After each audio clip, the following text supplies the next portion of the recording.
sampaikan saja permohonan maaf kepada Pak Jokowi. Saya yakin Pak Jokowi akan menerima itu dengan lapang dada dan pasti akan mencabut laporannya. Saya yakin, ya. Kan sudah menghina saya sehina-hinanya. Sudah menuduh ijazah itu ijazah palsu. Sudah merendahkan saya serendah-rendahnya. Ya nanti dibuktikan lewat proses hukum. Nanti akan kita lihat di proses di pengadilan seperti apa.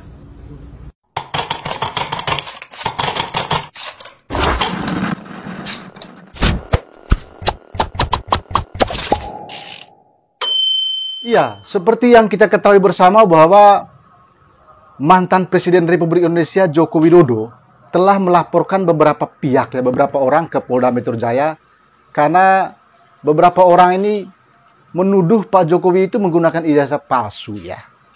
Dan kita tahu bahwa selama ini yang berkuar-kuar di berbagai media itu kan yakni Rusiryo dan teman-temannya, ya. Ya, tidak mungkin Pak Jokowi itu melaporkan orang lain ya, selain mereka itu, ya.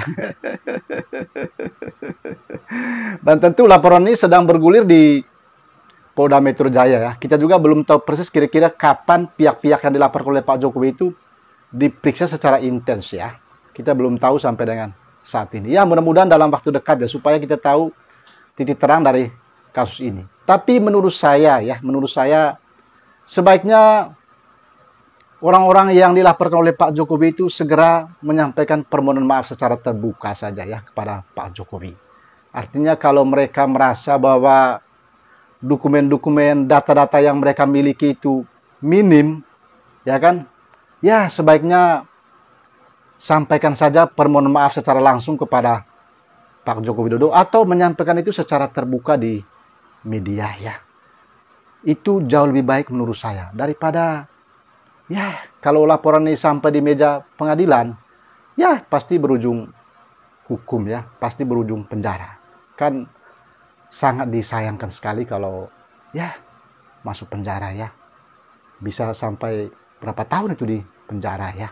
Kasihan sekali kan. Nah, lebih baik menurut saya sampaikan saja permohonan maaf, ya. Ya, tidak ada manusia yang sempurna kan.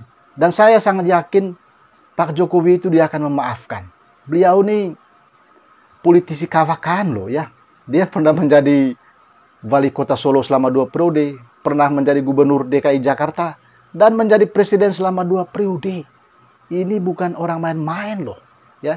Dan saya sangat yakin bahwa beliau masih memiliki hati yang baik, ya, untuk memaafkan orang-orang yang selama ini menuduh beliau menggunakan ijazah palsu itu.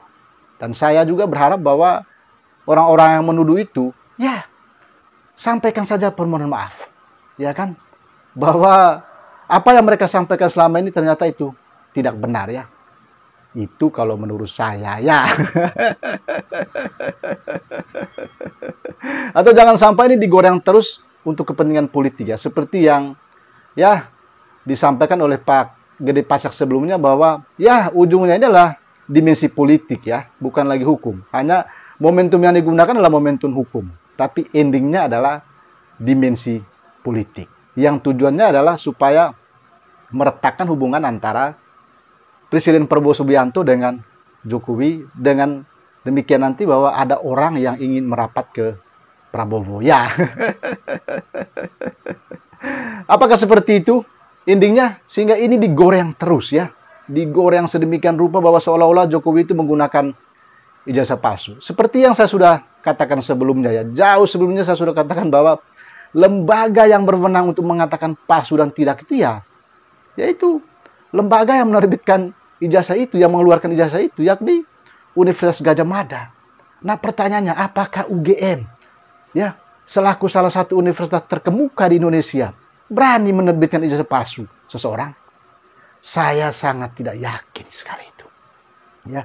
Jangankan universitas terkemuka, universitas yang biasa-biasa saja, mereka sangat tidak berani menerbitkan ijazah palsu seseorang, ya, apalagi sekelas UGM. Sehingga menurut saya sebenarnya sudah clear, ya, apalagi UGM sudah memberikan pendapatnya, sudah memberikan klarifikasinya, ya kan, bahwa benar Pak Jokowi itu kuliah di UGM dan mereka lah yang menerbitkan ijazah itu. Sehingga dari mana ijazah itu dikatakan palsu? Dan sudah mulai banyak juga kan orang-orang yang kuliah bersama Pak Jokowi itu menjelaskan kepada publik bahwa ini loh ijazah saya.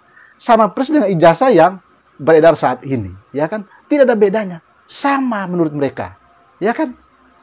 Jadi apanya lagi yang dipersoalkan, ya?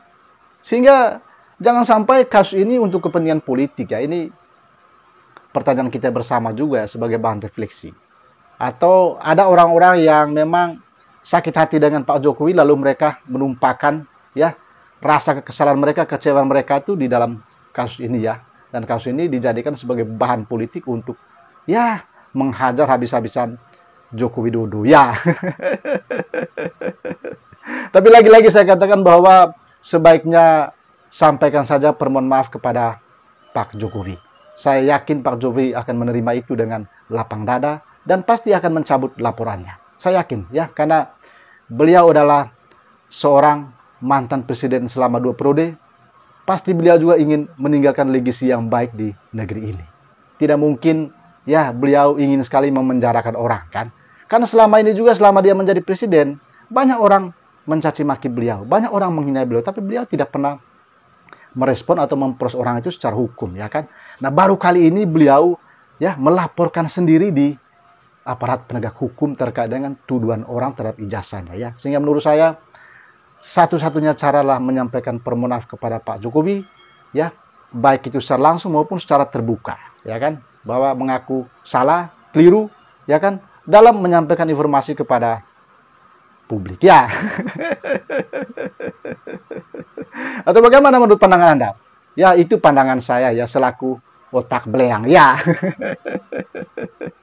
Silakan tuangkan pendapat Anda atau komentar di kolom komentar video ini. Seperti apa pendapat Anda? Kalau saya tadi itu sudah jelas bahwa silakan menyampaikan permohonan maaf saja kepada Pak Jokowi secara terbuka, ya kan, supaya kasus ini selesai. Ya. Jangan sampai digelinding terus dan menjadi bahan olahan politik. Ya, silakan tuangkan komentar Anda. Seperti apa pendapat Anda? Dan kalau Anda menemukan video ini, mohon bantunya diteruskan, disebarluaskan ya, siapa tahu banyak orang memberikan pendapat atau komentar terkait dengan kasus ini ya. Oke, sampai jumpa dan jangan lupa salam otak beleang ya.